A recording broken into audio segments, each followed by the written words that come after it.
The title of this talk is Migrating Minds in a Dark Time, Departures and Returns in the German Universities 1920 to 1953. My name is David Van Pola, and I'm Emeritus Faculty at SUNY Oswego. Before I start this brief presentation, I want to remind YouTube viewers that you can stop the talk at any time to review the slides that I am quickly presenting. Universities have an important role in structuring and regulating the cultural, political, social, economic, and intellectual norms of a society, as well as providing, as institutions, a visible articulation of society's ideology. These are not, of course, the only attributes of institutions of higher learning, but they allow us to appreciate the importance of universities in both historical and contemporary contexts. Hence, the study of universities can be an important part of understanding society itself. From a historical perspective, German universities before the Second World War were preeminent among institutions in the world.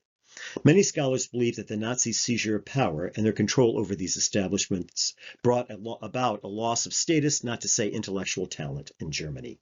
To be sure, America and the United Kingdom benefited greatly from the migration of scientists and scholars out of the universities of Nazi Germany.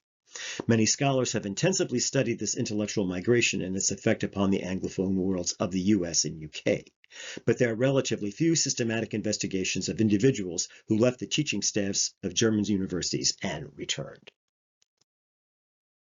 When considering such a return migration or institutional mobility, most people probably think of the example of Theodor Adorno, who fled the Nazis, traveling first to Oxford, later to the United States. There he continued the work on the critical theory of society for which he, along with others, are justly famous. People who are familiar with Adorno's life trajectory know that after World War II he returned to Germany, where he assumed the position of a full professor of philosophy at the University of Frankfurt. But was Adorno's journey truly paradigmatic? Did faculty who taught in the Weimar area universities and who left these institutions at one point during the Third Reich, only to return to university teaching after World War II, followed the general path that the famous philosopher trod? A resource that promises to provide a broader picture of the mobility of German university-level faculty was collected by a team of University of Göttingen sociologists under the direction of Helmut Plessner and Christian von Furber in the mid-1950s. This set provides salient career path information on university faculty members who taught in selected sampled years from 1864 to 1938, as well as post-World War II information on some individuals. It should be noted, university faculty were generally considered state officials whose qualification to teach was regulated by the German state. In this talk, only the 23 universities that were found in Weimar Germany will be considered. This list is found on the slide now displayed. Furthermore, the following criteria will be used to extract relevant information from the Göttingen Group's larger data set. First, the faculty member first appeared and taught, or had some academic title, in the university system in the year 1931. 2, the individual did not teach or have some academic title in the German university system in 1938, and this, of course, is during the Nazi period. Finally, 3, the individual taught or had some academic title in the German university system in 1949 and/or 1953. In this presentation, the group of individuals who are defined by these characteristics will be called returnees. There are 158 members in this set out of nearly 3,000 faculty who first appeared and taught in the university system in 1931. As an aside, only 3 of the 158 returnees were women, so this group is almost entirely male. It should be clear from these criteria that mobility, that is movement in and out of an official university position of some type, is being described in this presentation, not necessarily migration out of Germany during the Nazi period, with return occurring during the post-war period. This talk will describe faculty movements from 2 perspectives. The first is sociographical. And this can be defined as, quote, a branch of sociology that concentrates on the descriptive analysis of social groups. This is from the Webster's Dictionary. This is sometimes further characterized as, quote, the branch of sociology that uses primarily statistical methods. Here I will be primarily providing description without much interpretation. The second perspective is biographical. This familiar term will have 2 dimensions in this talk, both of which are regularly invoked by anthropologists such as Clifford Geertz, but were first identified by philosopher Gilbert Ryle. The first dimension is thin description, which includes surface-level observations of behavior. You could think of standard biographical entries which just list events in a person's life as being a kind of thin description. The second is thick description, which adds context to such behavior. In short, sociography will provide a statistical before and after description of the returnee group, while biography will provide description of individual life paths. Let's start with sociographical analysis. Again, I will be providing description without much interpretation. Here I will discuss mobility of the returnees in two aspects: institutional, spatial, and social academic rank or position. So, with respect to institutional mobility, three institutions account for nearly 30% of returning faculty: Frankfurt, Bonn, München. Frankfurt, in particular, stands out. 70% of the faculty who taught at Frankfurt in 1931 returned to this institution after World War II. Some universities had no faculty return to them. Two universities that were not in the original 23 appear: University of Mainz, Free University of Berlin. 14% returned to universities into what was to become the DDR, East Germany. Some faculty returned to institutions that were technical universities or other institutions that had university standing, such as theological academies. Hence, some universities, particularly Frankfurt, but also Bonn and München, experienced considerable influx of returning faculty. Some universities had no returnees, and new institutional affiliations appear at formally recognized universities and university-level establishments. Hence, the overall movement was somewhat heterogeneous due to political, shifting state boundaries and jurisdictions; institutional, new institutions introduced; cultural, Frankfurt, Bonn, and Munich are cities that increased their importance; and personal factors. Now, let us briefly turn to the question of academic rank or position, or social mobility is another way of thinking about it in the German university system. There were dramatic changes in the academic position or rank of the returnees. In 1931, only 10.1% of this set held the title of ordinary or full professor. In terms of social position within the German academic world, ordinary or full professors had high status, as full professors do today. In the post-World War II period, the percent of ordinary professors in the returnee set notably increased to 43%. But also dramatically, the composition of faculty who held the position of ordinary professor changed by discipline. As the chart before you shows, most of the returnee faculty who were ordinary professors in 1931 were concentrated in the fields of theology and law. There were no faculty, for example, in the physical sciences who held the rank of full professor.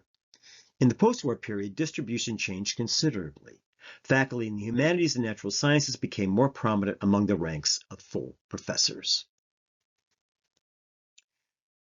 Let's now turn to life paths and trajectories. We will now consider the biographical perspective. The dataset contains not only salient career variables of university teaching staff, but also the name of each individual who held a position in the system for each year sampled by the Göttingen group. Hence, each of the 158 individuals in the returnee group can be identified, and additional biographical data can be collected. At this stage of analysis, the information collected is mostly standard descriptive or thin biographical data, although the interpretive aspect of thick description has informed some of the analysis I will present. Given the constraints of time, I will present a somewhat abstract scheme that captures only certain aspects of the life trajectories of these individuals.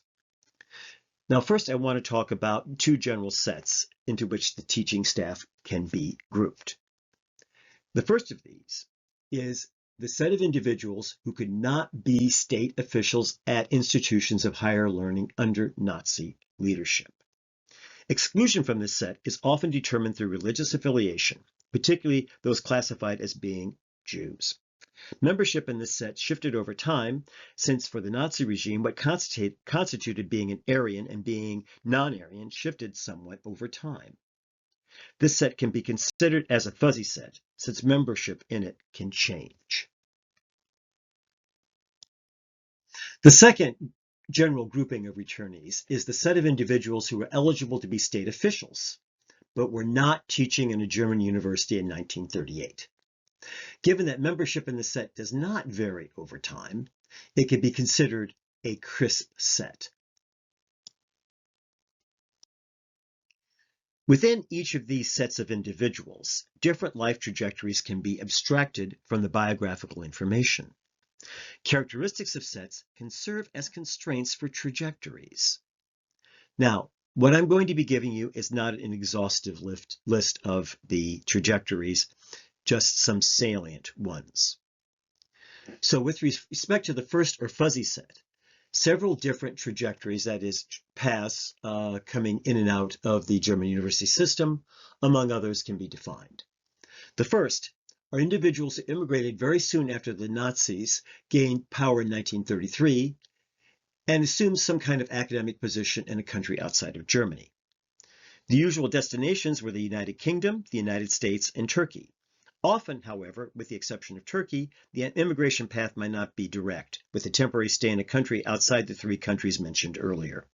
For example, the philosopher Karl Luth left Germany in 1934, immigrated to Italy, then to Japan, and left Japan for the United States in 1941.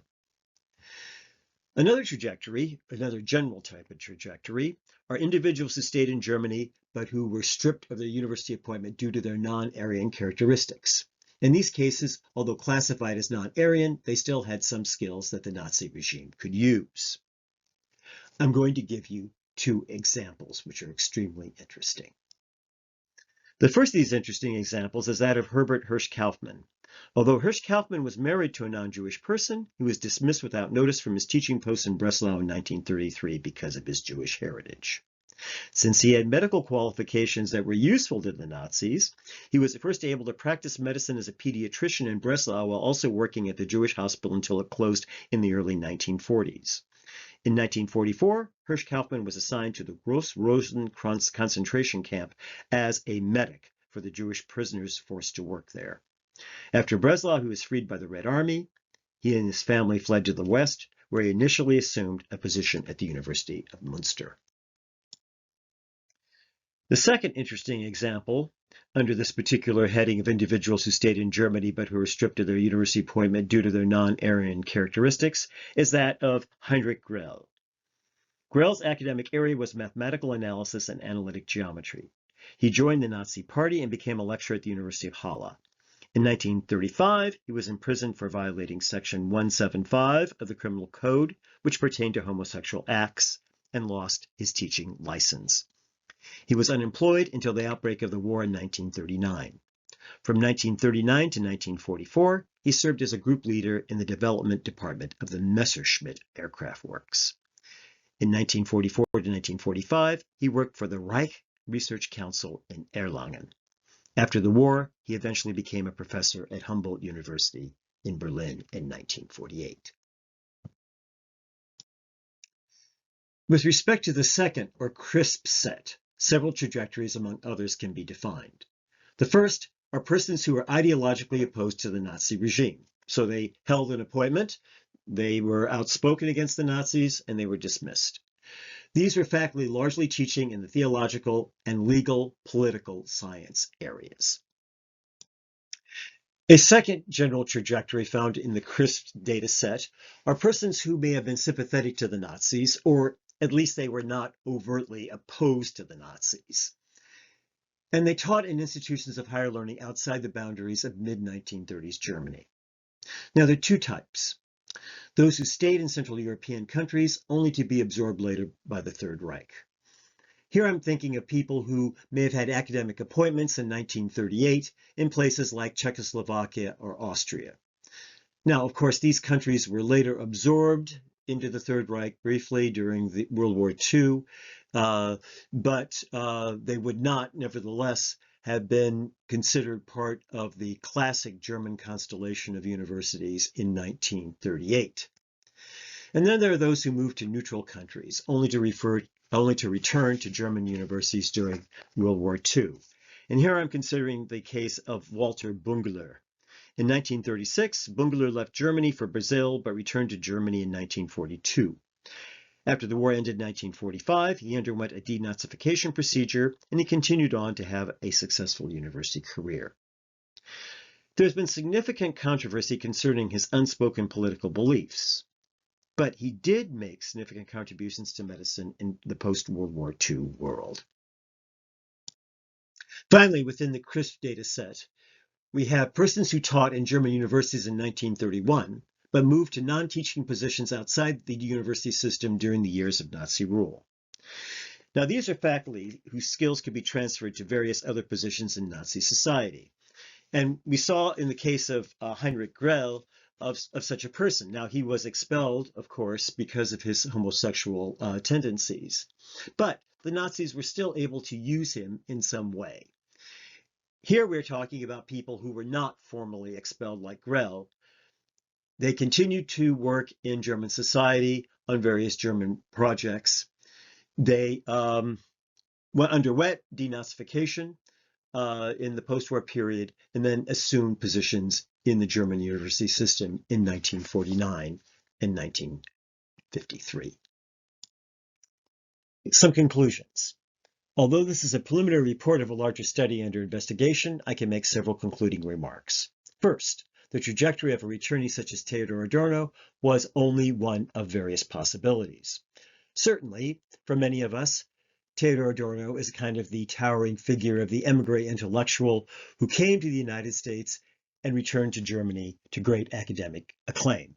But, as we have seen, his was one of only several mobility paths for German professors. 2. The question remains, why did faculty return to universities in a destroyed and defeated Germany? Although for many faculty it was a personal decision that involved a variety of factors, and this can be revealed by more thick description and investigation, it is also the case that many of them never really left Germany, either physically or intellectually. So many of us are, or have been, witnessing restrictions upon academic life in a variety of ways.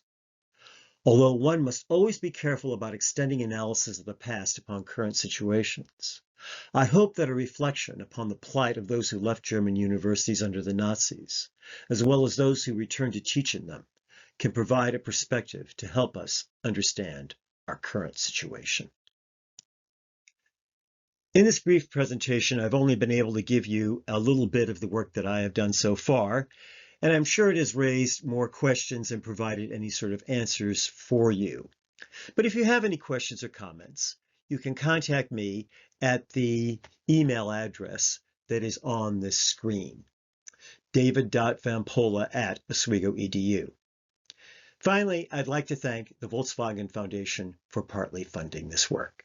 And thank you for listening.